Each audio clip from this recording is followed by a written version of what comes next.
Clemson just doesn't flat out lose in Death Valley.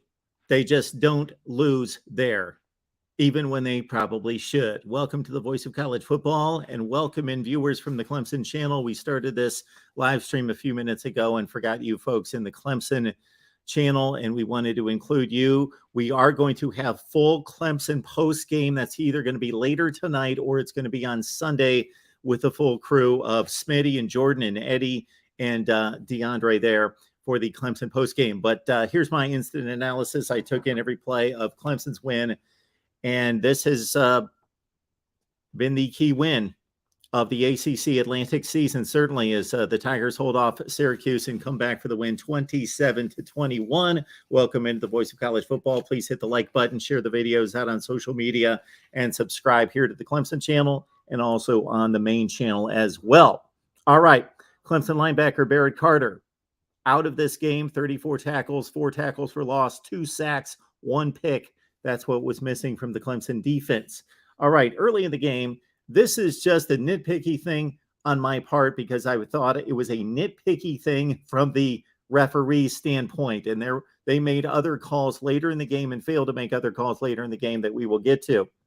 False start on Clemson on Syracuse on a 3rd and 2 that pushed it back to a 3rd and 7. The center moved his head about that far.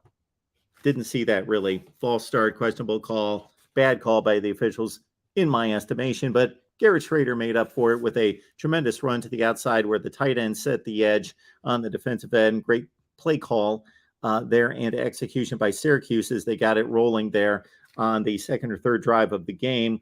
Swing passes out to Sean Tucker.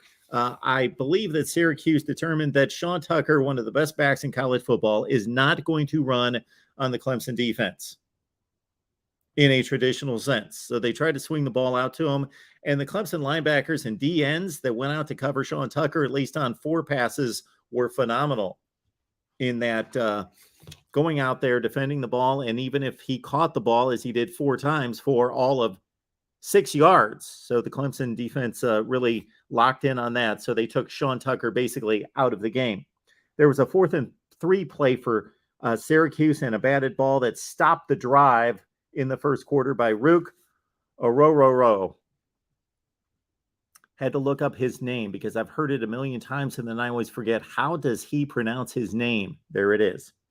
All right, Clemson gets the ball. They finally start to move it a little bit. DJ hits Davis Allen as he got behind the linebacker for a big gainer that set up the touchdown to make it 7-0.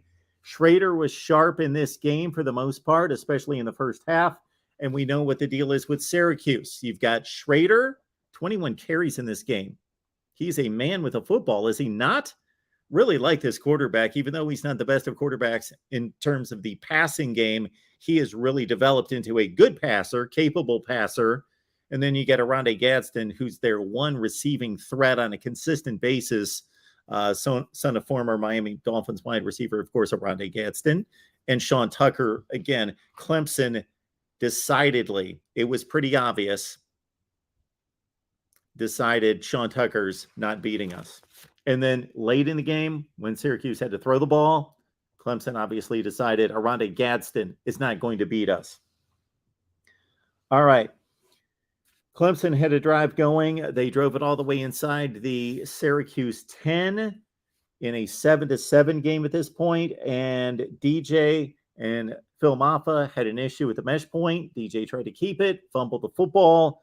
Jahad Carter scooped it and scored from 90 yards. And that was a microcosm of this game in regards to Syracuse staying in the game. They forced turnovers and they also benefited from some gifts that Clemson gave them. And this was a 90-yard scoop and score, 14-7 at this point. Syracuse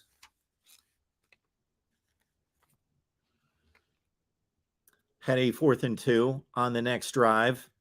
And there was a tremendous play by Garrett Schrader. He had a run-throw option there, and he outran Jeremiah Trotter. I don't know that the Clemson defense always accounted for how fast, because he doesn't look fast, but he's so tall, the long legs.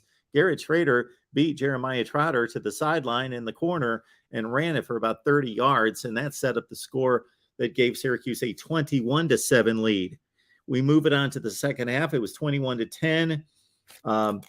Will Shipley fumbled with about 7.5 minutes left in the third quarter. That was a play made by Rob Hanna on the strip from behind on the tackle. And Sirach Marlowe Wax picked it up. However, Syracuse could have capitalized. This is where they should have capitalized. There were key series here late in the third quarter where Syracuse could have not iced the game, but they could have protected their lead much better. So they're up 21-10 at this point. They get the strip from Will Shipley. Good defensive play by Syracuse. They get the ball. They're at midfield. And their wide receiver, Devon Cooper, on a 3rd and 7, just doesn't sit down in the zone, catch the ball. He's out of control, drops the ball. So Syracuse gives the ball back to Clemson. Okay. Then here we're at 21-10 with 4 minutes left in the third. In steps Cade Klubnik, the point in the season in which we have, to a certain extent, all waited for at some point. But DJ's been playing well.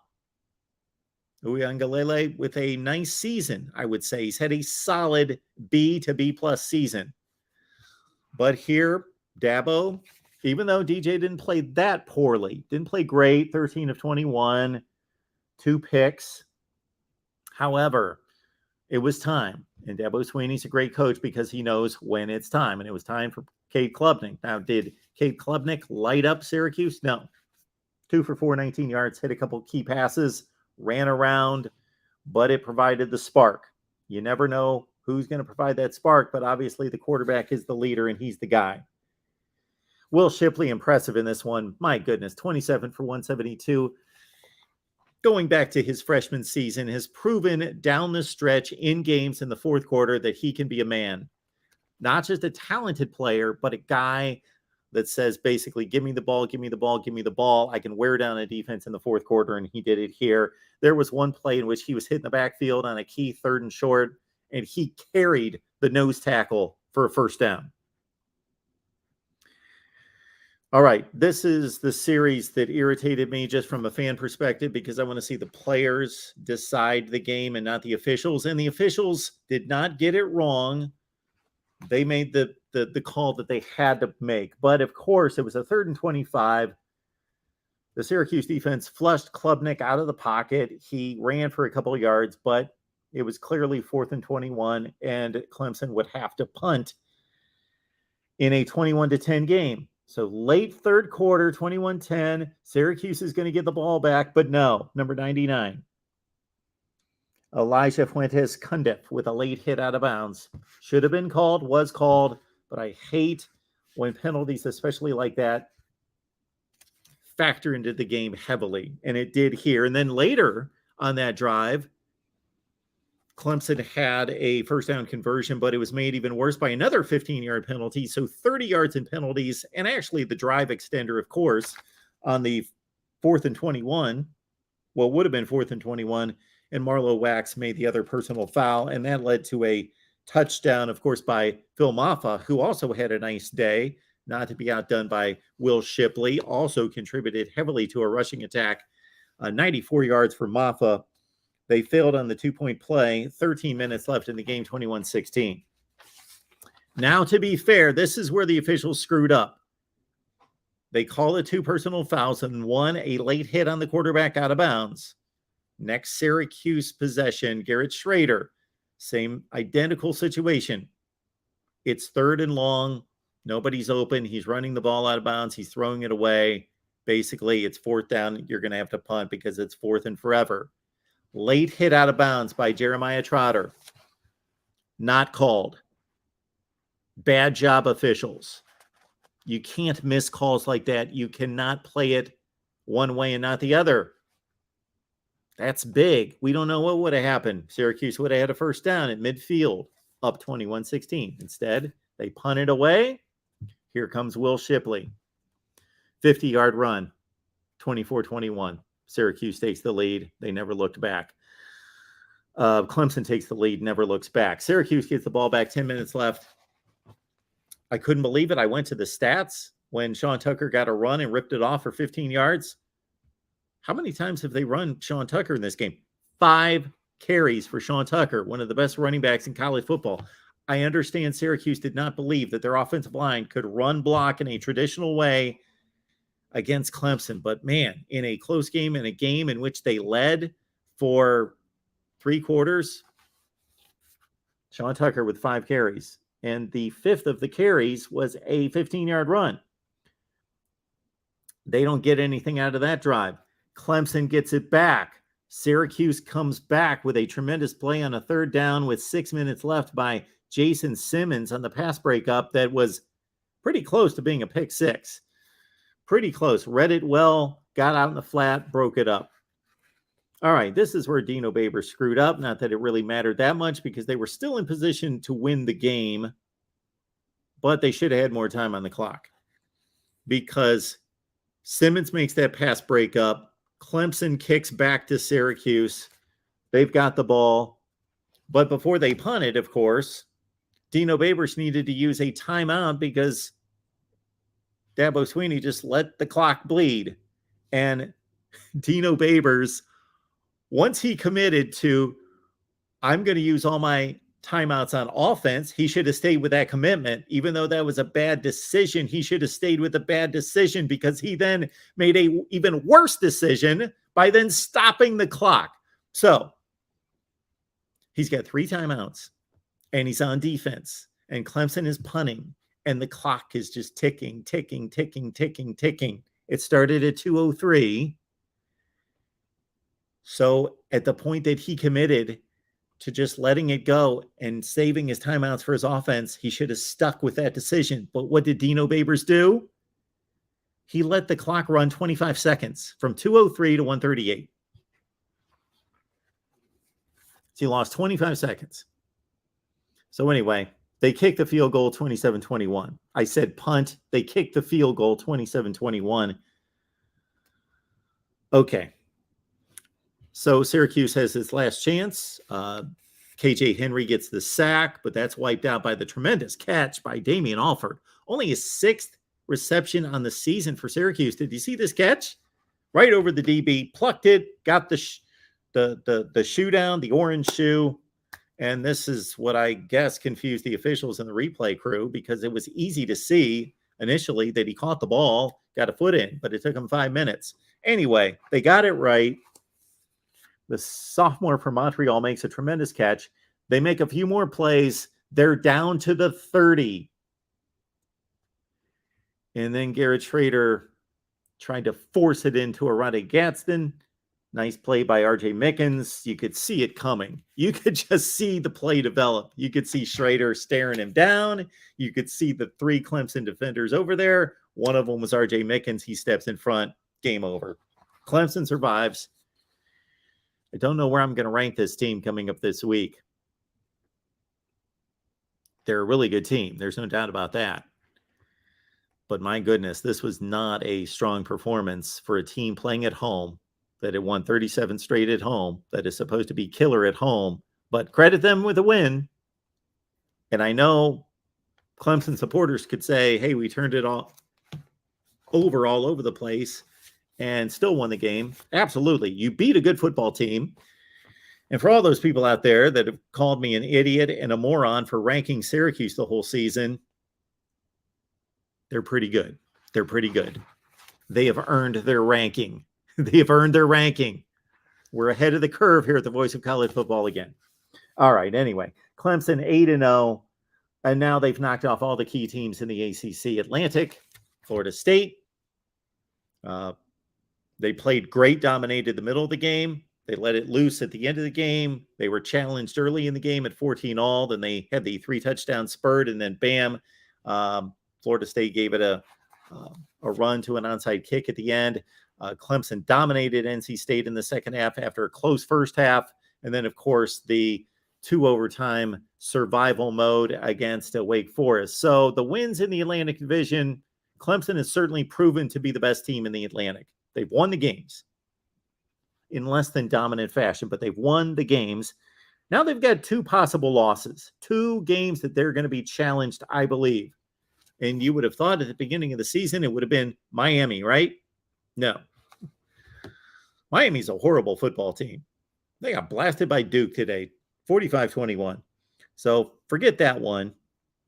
If that's an issue, then Clemson does have issues. But they've got Notre Dame coming up in 2 weeks, November 5th, in South Bend. And I know Notre Dame's not playing well. I know that they just lost to Stanford, but they were capable of beating North Carolina by 3 touchdowns and beating a good BYU team. So Notre Dame's going to be a challenge on the road for Clemson. And then again, South Carolina. We'll see what they've got today against Texas A&M. South Carolina has defeated a good Kentucky team, minus Will Levis, of course. But those are the 2 key dates for Clemson, because this team may need to be undefeated to go to the college football playoffs. They have been given, of course, the benefit with a 1-loss resume of getting to the playoffs before, and usually 90% of the time that's good enough. 1 loss as a conference champion, but this season, considering the way things are shaking out, maybe Clemson needs to go undefeated. For Syracuse, championship hopes are dashed. And I don't want to read too much into this comment, but after they defeated North Carolina State at the Dome last weekend, and Dino Babers said, "We're bowl eligible." I thought, you're bowl eligible? You're 6-0 and you're going to Death Valley to take on Clemson. Let's go win a championship. Well, that's not going to happen now. But it came close. They gave it a great shot. Credit Syracuse. Wow, they were good today. But just needed to make a couple more plays, and I wish the officials would have called the late hits on both sides. Syracuse at 6-1. They pretty much have 5 opponents left that they can win all those games, and all those opponents can beat them. That's just how it is in the ACC in that middle portion. And despite the 6-1 record, that's where Syracuse is right now. But before that, they do have Notre Dame at home on October 29th. Again, leave your comments and questions below here at the Voice of College Football. I know that we're going live, but this is not intended as a call-in show, reaction and engagement response show. I do these live because they post quickly. I've learned that when I record them, and then I've got to download the record and upload it it takes like 45 or 50 minutes. So we get it out there quickly. We get it out there live. So thank you so much for joining us for our instant analysis here, both on the Clemson channel and on the main channel. Tigers survived 27-21. We're going to have an Ohio State, Iowa instant analysis as well. We took that game in as well. Call me tonight, 11:30 Eastern time. We've got our call-in show on the main channel, 11:30 Eastern, after all the big primetime games right here at the Voice of College Football.